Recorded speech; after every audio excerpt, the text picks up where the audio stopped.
Assalamualaikum warahmatullahi wabarakatuh. Alhamdulillah, nahmaduhu subhanahu wa ta'ala hamdan, yuwafi ni'amahu wa yukafi'u mazidah. Ya Rabbana lakal hamdu kama yanbaghi li jalali wajhika wa 'azimi sultanik. Subhanaka la nuhsi thana'an 'alaika anta kama athnaita 'ala nafsik. Walakal hamdu wa lakal syukru 'ala dhalik. Allahumma salli wa sallim ala habibina sayyidina Muhammadin wa ala alihi wa ashabihi wa tabi'ina lahum bi ihsanin ila yaumiddin.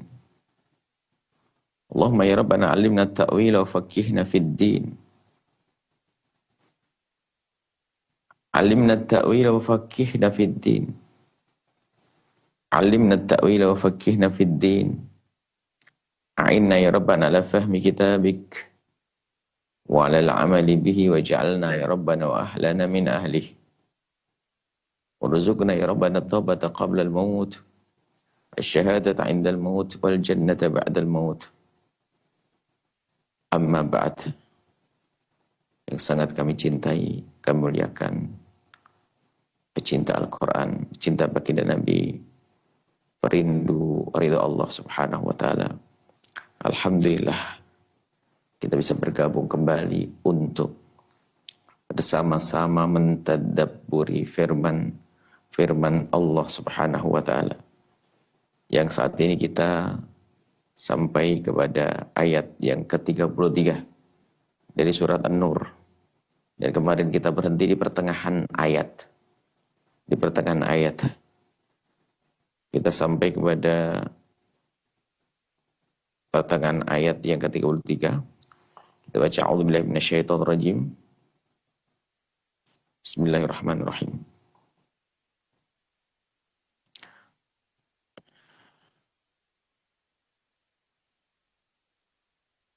Wa atuhum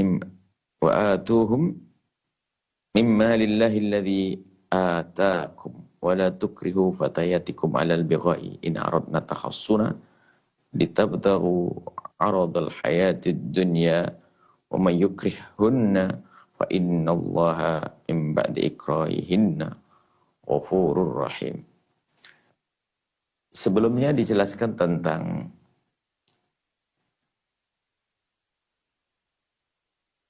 perintah kepada orang yang masih kembali kepada bagaimana menjaga kehormatan, kemuliaan, agar orang terhindar dari kehinaan zina.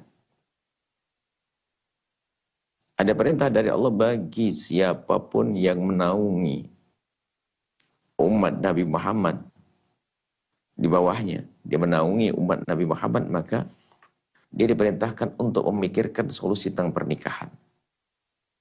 Maka ini peringatan kepada siapapun yang punya orang-orang yang ada di bawah naungannya, punya hajat untuk menikah, hendaknya kita segera untuk memikirkannya, menikahkannya.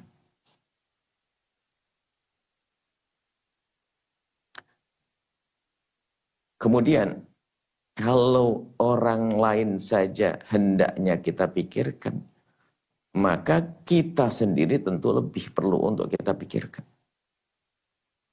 Artinya memang kalau orang sudah punya bekal untuk menikah dan dia punya hajat, jangan nunda-nunda.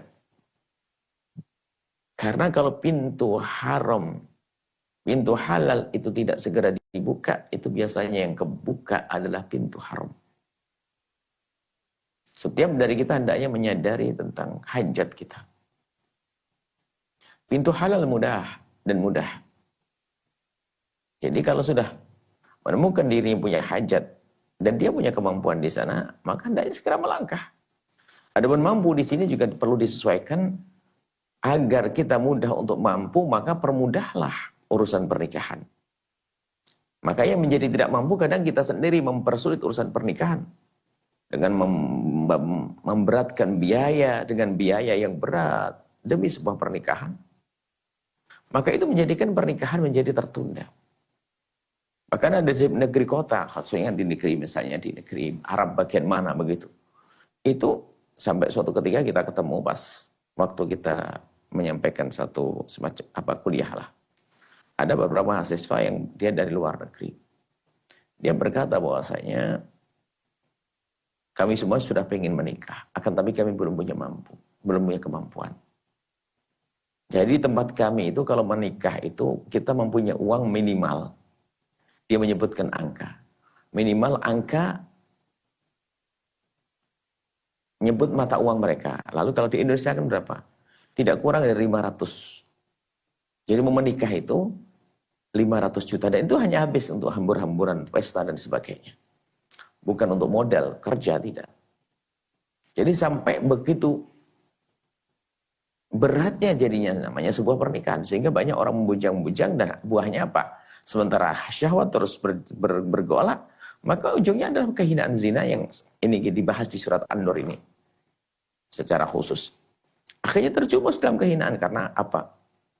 Mempersulit diri dalam pernikahan, mengikuti budaya bahwasanya pernikahan harus dengan mahal dan seterusnya. Maka ini yang harus diperhatikan. Jangan mempersulit diri kita dengan cara itu tadi. Merepotkan dalam urusan pernikahan, merepotkan dari sisi biaya. Karena mengikuti budaya dan tradisi. Sehingga ada orang menikah katanya kalau tidak pakai acara begini, maka seolah nikahnya enggak. Atau menjadi satu keyakinan atau satu pemandangan yang kalau memang nikahnya biasa-biasa saja dianggap tidak keren. Harus pesta yang besar dengan menghambur-hamburkan uang yang jumlahnya besar. Mungkin itulah yang mungkin bahasa guyonan kita seharusnya bulan madu, bukan bulan madu lagi, bulan garam karena dia harus mikir bayar utang. Problem. Dan Nabi merintahkan agar kita untuk menikahkan mereka, yang artinya juga mempermudah urusan pernikahan. Hei para orang tua, jangan persulit pernikahan anak-anakmu. Bahkan seorang anak kalau menemukan orang tuanya punya hajat untuk menikah, wajib menikahkannya. Baik, kemudian, bagi yang ternyata tidak mampu bagaimana? Dia hendaknya menghindar. Ista'fif, menjadikan dirinya seorang yang afif, berusaha untuk mencari sebab-sebab rendahnya syahwat, mulai dari berpuasa, menjaga mata, dan seterusnya. Kemudian juga ini ada tambahan kemarin tentang ada budaya tradisi Arab zaman dulu sebelum datangnya Islam, sehingga sampai di awal-awal kedatangan Islam masih ada sisa-sisa itu, sisa-sisa adanya perbudakan. Dan karena namanya budak, itu dianggap ya seperti barang, kecuali setelah datangnya Islam, manusia budak sekalipun diangkat, budak yang muslim diangkat, dimerdekakan. Nah, dalam perbudakan ini ada kebiasaan bahwa mereka tuh senang memiliki budak itu kalau budak itu perempuan. Sehingga kalau budak perempuan itu nanti mereka disewakan. Ada budaya sebelum datangnya Islam, budaya jahiliyah. Jadi disewakan untuk menjadi seorang perempuan-perempuan yang melayani laki-laki dan membayar. Dan uangnya nanti dimiliki oleh tuannya. Uangnya dimiliki oleh tuannya. Jadi seperti mereka itu seperti binatang yang disewakan. Budak-budak itu. Sehingga Islam memerdekakan yang demikian itu. Tidak boleh terjadi di dalam Islam. Sehingga di awal-awal itu adalah justru setelah adanya pengukuhan adanya perbudakan, maka setelah itu Islam mengukuhkan begitu besarnya pahala bagi orang yang memerdekakan budak. Baik, jadi memerdekakan budak. Budak dimerdekakan, setelah merdeka menjadi manusia seperti yang lainnya, dia bebas. Bisa untuk berkarya, untuk bisa berbisnis, dan seterusnya.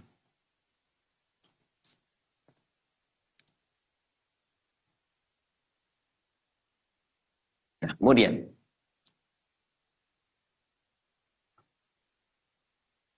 dalam memerdekakan budak ada di antaranya dengan cara mukatabah. Dengan cara, sang tuan itu membebaskan pada budak, budakku, kau merdekakan dirimu dengan cara kau bayar.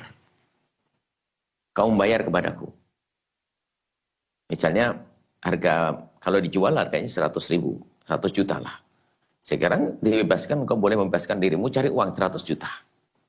Setorkan ke aku nanti setelah 100 juta kau bayarkan, kau merdeka. Namanya budak mukatab. Nah, itu pun kita memerdekakan budak itu dipilih-pilih dan sekiranya nanti akan menjadi orang baik. Sehingga budak-budak mukmin, budak yang beriman, bukan yang tidak beriman. Sebab kalau tidak beriman kita merdekakan, berarti kita telah menambahkan bilangan orang merdeka yang tidak beriman. Baik. Kemudian, wa'atu mimmalillah. Wa atu bimalillahi alladzi atakum. Nah, ini adalah perintah agar kita membantu budak-budak yang ingin memerdekakan dirinya sendiri dengan cara mukatab, dengan cara menembus, dengan membayar. Maka ini menjadi budak tersebut menjadi budak yang berhak mendapatkan zakat. Sehingga dalam asnaf thamaniyah itu adalah termasuk di antaranya adalah mukatab. Disebutkan dalam Al-Quran mukatab. Mukatab ya ini orang yang memang diizinkan oleh tuannya untuk mencari uang untuk membayar diri sendiri, bayarkan ke tuannya. Ini namanya budak mukatab. Baik. Ini ada tambahan, artinya memerdekakan hendaknya harus kita jadikan memerdekakan budak ya impian lah, artinya kita mampu memerdekakan budak. Dan ini kisah lama, sekarang sudah tidak ada lagi perbudakan. Kemudian wala tukrihu fatayatikum alal bigha. Kemudian jangan kau paksa. Fata ini ada juga pemberian gelar kepada budak-budak dengan gelar fata, kalau laki-laki fatah, fatatun kalau perempuan. Dan ini juga pendidikan dari Al-Quran bahwa jangan sampailah kita menyebut budak seperti orang yang diperbudak, tapi pakailah sebutan nama yang nama yang layak. Di sini namanya fatayat. Wala tukrihu fatayatikum, jangan kau paksakan budak-budakmu alal bigha, untuk melacur, untuk menjadi perempuan yang menjual dirinya. In aradna tahassuna, kalau mereka pengen menghendaki penjagaan. Kalau mereka terhormat menjaga kehormatannya, jangan dipaksa. Ini dalam bahasa para usul fikih tidak mengatakan mafhum di sini tidak kepakai. Bukan berarti kalau mereka tidak menghendaki kemuliaan maka boleh dipaksa, enggak. Kalimat dipaksa di sini adalah ada hubungannya dengan orang yang menghendaki kebaikan. Sehingga orang yang menghendaki kebaikan dan kehormatan, menjaga kehormatannya, maka otomatis kalau dimasukkan dalam dunia perzinahan pasti harus dengan paksa. Itu maksudnya. Sebab nggak akan kebayang wanita itu dipaksa untuk berzina kecuali memang dia orang yang menjaga diri. Kalau orang tidak menjaga diri, tidak menjaga kehormatan, nggak pakai dipaksa. Bahkan dia sendiri yang minta mungkin. Nah, ini gambarannya semacam itu. Jadi kalau wanita atau budak perempuan itu budak-budak yang baik menjaga kehormatannya, tolong. Jangan paksa mereka untuk menjadi pelacur. Untuk menjadi pezina. Ini atau gini. Kalau memang orang itu menjaga diri, maka selagi dia menjaga diri, paksaan baru berlaku bagi orang yang menjaga diri. Artinya, kalimat dipaksa itu akan berlaku kepada orang yang memang dia itu adalah tidak mau melakukannya. Jadi tidak mau makan dipaksa makan. Mereka tidak mau berzina dipaksa berzina. Nah itu. Tapi kalau yang biasa berzina ya nggak perlu dipaksa. Dan di sini bukan berarti yang tidak mau. Jadi jangan dianggap mafhum mukhalafahnya. Kalau ada perempuan ingin menjaga kehormatannya jangan dipaksa untuk berzina. Bukan berarti mafhumnya begini. Dan kalau dia ternyata orang yang tidak mau menjaga kemuliaan, maka boleh dipaksa di zina. Enggak. Paksa berzina. Enggak. Bukan seperti itu. Artinya kalimat dipaksa ini akan sesuai jika memang perempuan itu menjaga diri. Karena dia menjaga diri kalau dimasukkan dalam dunia pelacuran pasti harus dengan dipaksa. Dan Al-Quran melarang jangan kau paksa. Litabtahu aradal hayati, agar engkau mendapatkan kekayaan dunia. Ada menjadikan budak. Menjadi pezina dan ternyata uangnya yang diinginkan untuk kembali kepadanya adalah uang membayar. Dan ini terjadi. Dan tidak semua yang melakukan itu semua dengan penuh kelegaan. Sebab kemuliaan itu ada dalam diri seseorang, biarpun dia belum kenal agama dan sebagainya, bisa saja namanya akhlak, kemuliaan. Wanita-wanita pada zaman dahulu ada wanita terhormat. Biarpun belum kenal Islam, ada watak-watak terhormat. Wa man yukrihunna, barang siapa telah memaksakan perempuan-perempuan itu menjadi pelacur, maka bagi wanita-wanita yang sudah terlanjur dipaksa itu, ketahuilah Allah Maha Kasih, Allah Maha Pengampun, tinggal kembalilah kepada Allah. Fa innallaha min ba'di ikrahinna ghafurur rahim. Allah adalah Maha Pengampun. Mengampuni hambanya yang pernah dipaksa untuk melakukan kehinaan. dan tinggal menyesal, tidak mau mengulang lagi, maka dengan begitulah Allah Maha Pengampun, Rahim, dan Allah Maha Kasih Sayang kalau orang bertobat dengan benar. Siapapun, anggap saja pelacurnya sendiri, kan namanya pelacur, nama saja. Yang biasa dengan kehinaan, kalau memang dia bertobat kembali kepada Allah dan menutup kesalahannya, dengan tidak mengulanginya lagi, mengadu kepada Allah, menyesal, maka dia seperti tidak punya dosa. Allah ampuni. Allah ampuni. Kemudian, ini ayat selanjutnya adalah walaqad anzalna ilaikum ayatin mubayyinatin wa mathalan minal ladzina khalau min qablikum wa mau'izatan lil muttaqin. Tentang kisah-kisah pada masa zaman dahulu itu sesungguhnya pelajaran bagi Nabi Muhammad SAW dan pelajaran bagi umatnya agar mengambil contoh yang baik. Adapun contoh yang buruk hendaknya kita tinggalkan. Walaqad anzalna ilaikum, dan kami telah menurunkan kepada kalian.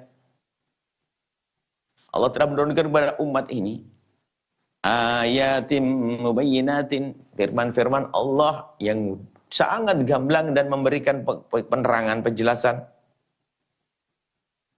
Wa mathalan, dan di dalamnya ada mathal. Mathal adalah gambaran-gambaran tentang kejadian pada masa dulu. Sehingga baginda Nabi di saat mendengar berita semacam itu tidak merasa kecil hati. Biarpun bukan berarti kita boleh bangga kalau ada orang kena musibah, tidak. Artinya baginda Nabi pun dihibur oleh Allah. Seolah begini, Muhammad, kalau kamu ada diganggu oleh seseorang, maka katalah Nabi terdahulu juga ada yang diganggu seperti kamu. Maka dengan kesadaran semacam ini bahwasanya ternyata kita tidak sendiri, maka itu meringankan beban kita. Bahwa saya tidak sendiri. Kalau ada bicara tentang musibah ini, aku juga pernah kena musibah. Maka di saat dia menyadari dirinya juga kena musibah ini, ada kan dua hal ya. Menyadari kalau seseorang itu menyadari bahwasanya ada orang lain kena musibah. Dan dia sadar itu musibah dari Allah Subhanahu wa taala. Sehingga kalau dia kena musibah, di saat ada orang lain, kemudian ada beritahu di sana juga orang kena musibah sama dengan kamu, maka itu akan ringan secara otomatis, bahwasanya aku tidak sendiri. Dan baginda Nabi pun juga demikian, mendapatkan musibah diganggu oleh umatnya. Tapi Allah beritahu bahwasanya Nabi terdahulu pun juga sama seperti kamu, maka dengan itu akan tenang. Karena bahwasanya Nabi tidak sendiri di saat diganggu. Tidak sendiri bahkan. Nabi terdahulu juga mendapatkan gangguan dari umatnya. Kemudian, nah ini ada contoh-contoh dari orang terdahulu, para nabi-nabi terdahulu, dan itu semua adalah untuk pelajaran. Wa mau'izatan lil muttaqin, dan itu akan punya fungsi untuk peringatan. Bagi siapa orang bertakwa, kalau tidak bertakwa tidak akan bisa mengambil pelajaran. Seharusnya memang mata kita, mata cerdas, mata bertakwa itu artinya kalau kita melihat kejadian atau berita tentang kejadian yang lalu, kita harus berpikir bahwasanya hal itu bisa terjadi pada kita. Maka kita menjadi waspada. Dan kita juga berani mengingatkan. Nah, jadi kalau ada kejadian-kejadian,